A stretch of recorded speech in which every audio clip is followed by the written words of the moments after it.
If you're researching hikes to do in Oahu and want a comprehensive locals guide to the best hikes, this is the video for you. My boyfriend Austin, who was born and raised in Hawaii, took me all around the island to explore a ton of adventurous hiking trails. Here at Austin Tour Guides, we like to take you off the trail.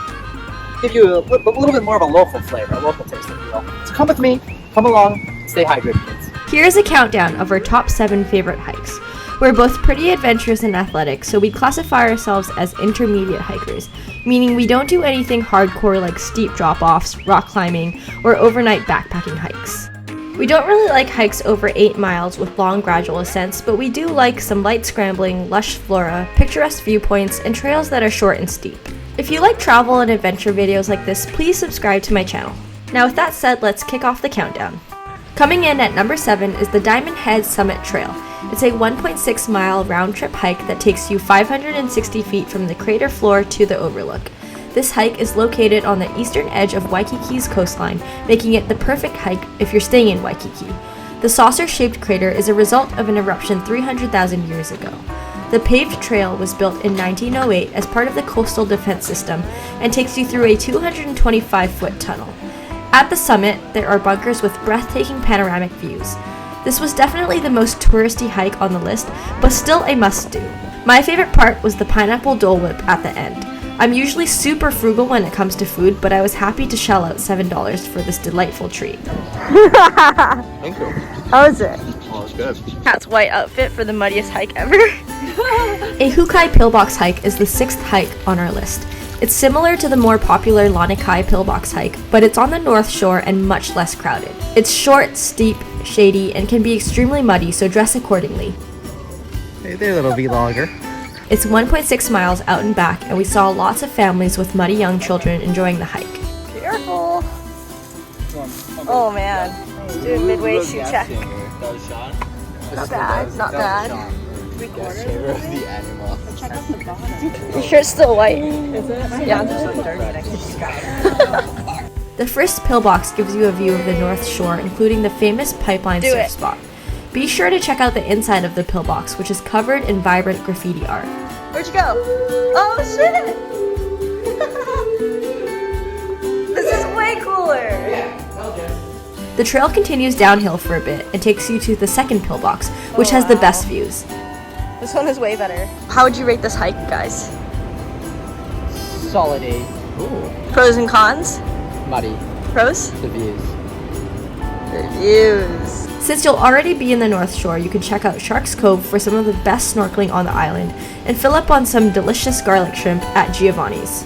Oh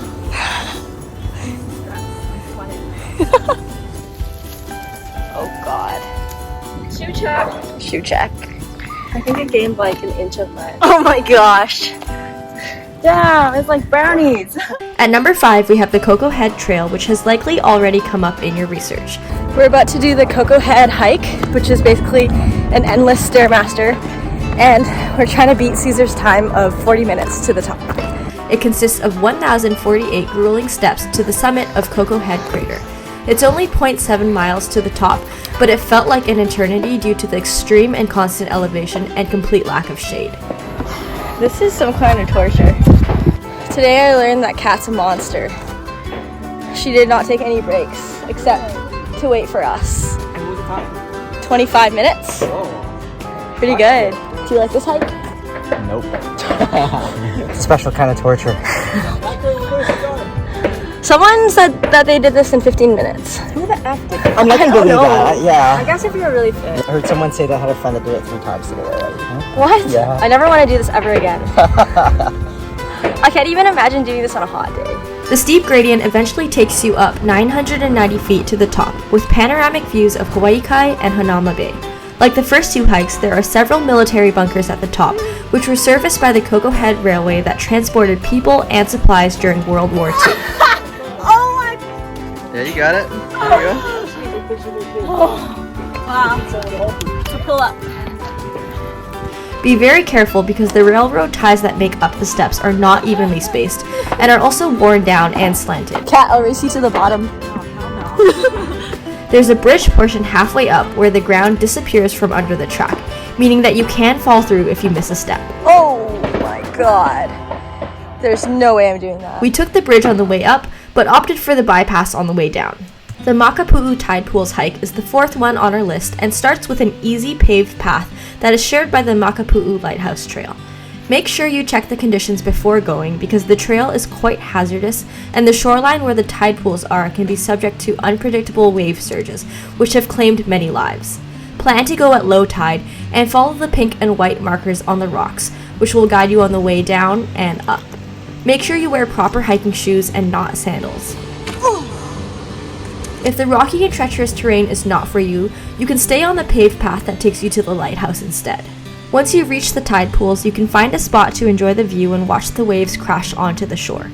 You can even take a dip into the tide pools if you're feeling adventurous. We found that it was a nice way to cool off from the hike. Oh yeah. Thank you. How to change at the beach like Mr. Bean. I have no idea how he did it. Okay. I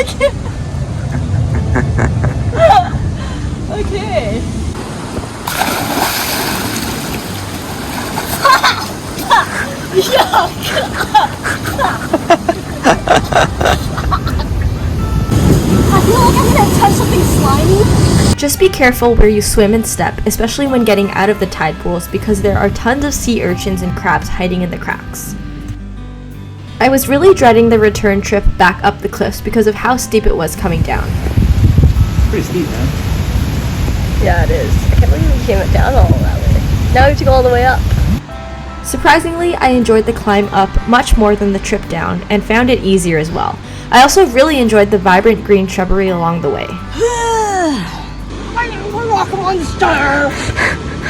Though I definitely don't recommend it, I was able to film Austin while also climbing up. My mom is definitely going to yell at me for this. At the end of our 10-minute ascent, I was super craving Dole Whip, but was only rewarded with this view.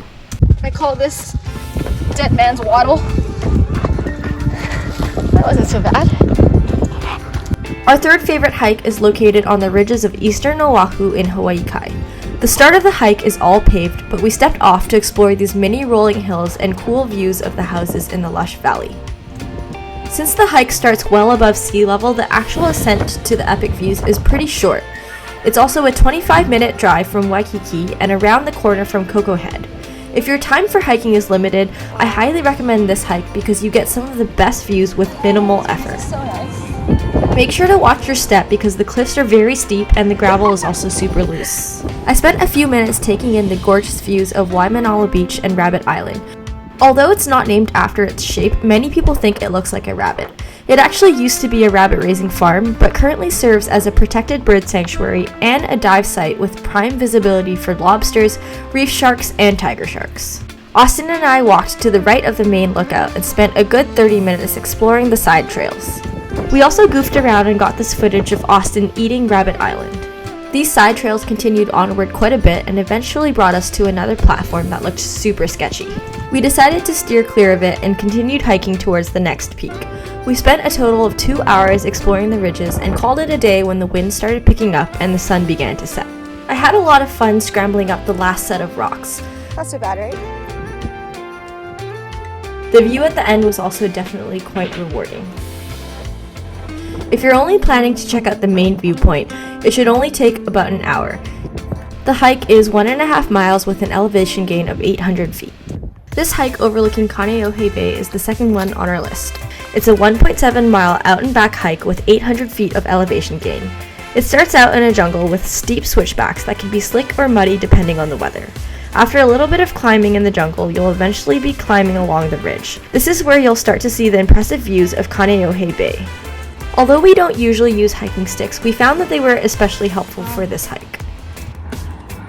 It's so pretty. Kaneohe Bay is the largest sheltered body of water in Oahu and contains 5 small islands.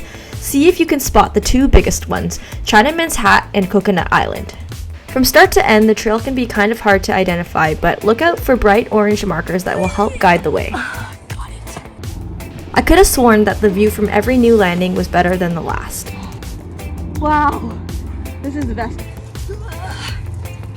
I think I had way too much fun climbing up the ropes. Let's go! Eventually, the rope assistance disappeared and we were left to scramble up the rocks on our own. Good thing I can do V12s in my sleep. Be sure to watch your footing as the steps are super tiny and the gravel can also loosen up. Was that easy? Yeah. A little nerve-wracking, but I was glad that the last scramble section had a rope because it was super close to the cliff. I myself am pretty terrified of heights, but not looking down helped a lot. Also, you don't have to do the scrambling parts to get the good views. They only get marginally better as you approach the peak, but we still found it fun to explore. You can even continue hiking past the first peak, which we did for a bit, but then we reached a part that looked like it only had a foot-wide trail with a steep cliff drop-off, so we turned back. The hike took us about an hour and a half. If you have time, I highly recommend also stopping by and checking out the botanical gardens, which are also in Kaneohe Bay. Coming in at number 1 is the Crouching Lion hike. It checks off all the requirements for hikes I love. It's short but steep and interesting the entire way. Just like Pride Rock, you really don't have to wait long for the amazing views. So we're supposed to go there? Oh my god, are you okay? It's okay. If you're afraid of heights, you should probably stay away from this one. Woo! Oh my god.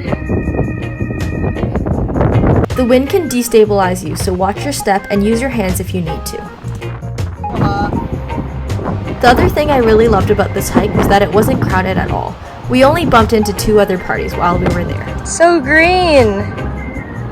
Wow. One thing to note is that the Crouching Lion hike has claimed the lives of a few hikers who fell to their deaths.